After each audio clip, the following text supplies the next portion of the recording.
Penguin Random House Audio presents Why Fascists Fear Teachers, Public Education, and the Future of Democracy.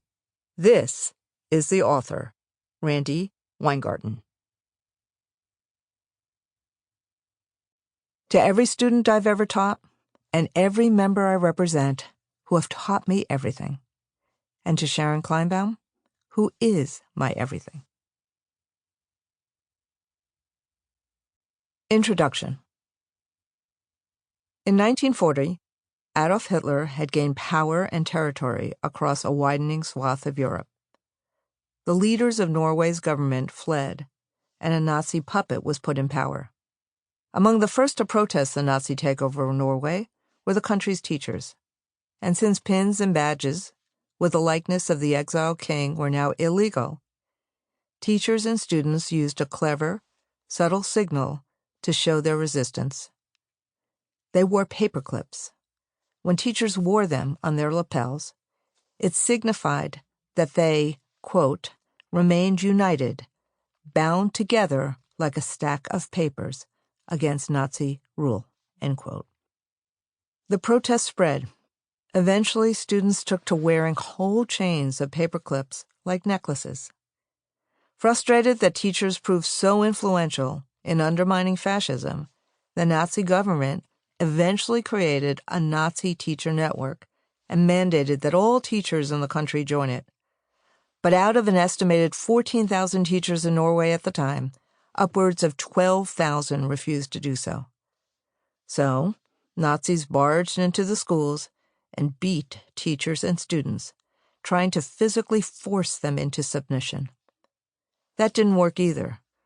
So then, the Nazi government closed the schools. Hundreds of thousands of parents wrote letters to the government in protest. And what did the teachers do? They kept teaching.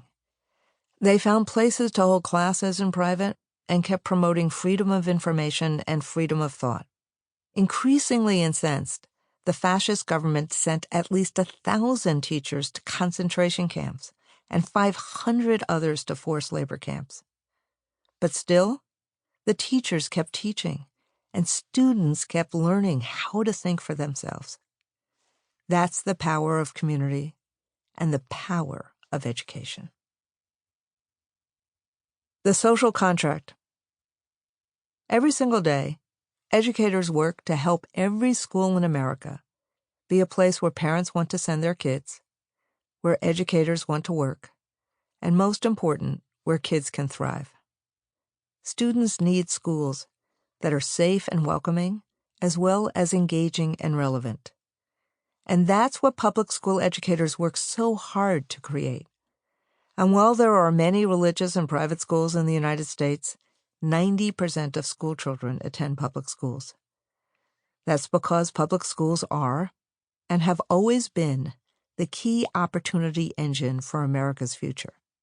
In public schools, teachers teach children math and reading and writing skills, of course, and so much more, preparing them for the diverse, complicated world in front of them so that they can achieve their full potential. Public schools set children up for success, creating opportunity for all that is essential to the good of our nation. That is our North Star. Teaching is a hard job. Teaching multiplication and algebra and grammar and how to write a 5-paragraph essay is challenging enough. Teachers also do everything we can to meet the needs of children who arrive at school with everything from empty stomachs to emotional distress to different learning styles and behavioral challenges. Then there's the challenges of cell phones and social media distractions and a crisis of anxiety and loneliness among youth. All of this, as teachers are underpaid and public schools are under-resourced. In recent years, the job of being a public school teacher has become infinitely more challenging. Since Donald Trump was first elected in 2016, teachers have faced unprecedented attacks, and it's important to understand why. The lines of attack have been all over the place. For every percentage point shift in standardized testing, for wanting to keep kids and teachers safe during the COVID-19 pandemic, for teaching honest history, for wanting to make schools safe and welcoming for all. But the people behind those attacks and their motivations have been extraordinarily consistent. A group of anti-government, anti-pluralism, anti-opportunity fascist oligarchs and far-right activists are demonizing public school teachers so they can divide the American public and destroy public education as we know it.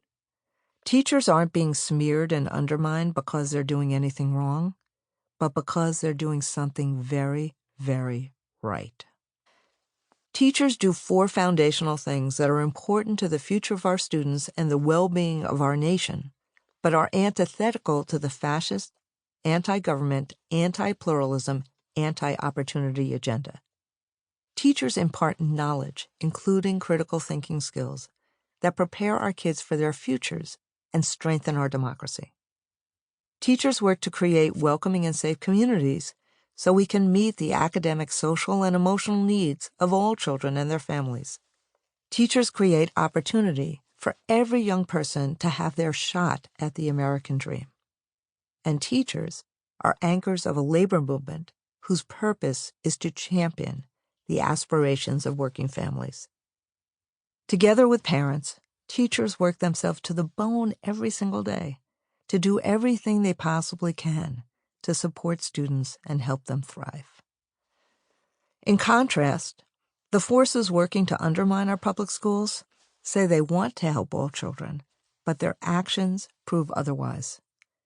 If we don't understand their agenda, it can seem like they have rational justifications for banning books, pushing privatization, promoting inequality, and smearing teachers as Marxist indoctrinators and more. But these extremists oppose democracy, pluralism, and the common good, and will attack anyone standing in their way.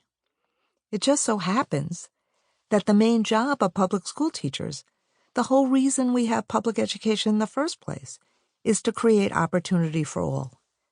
We don't teach kids reading and math just for the heck of it.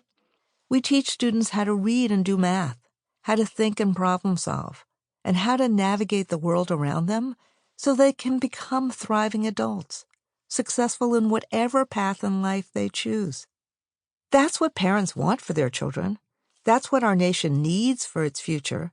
That's our social contract with America. And that's why extremists attack teachers.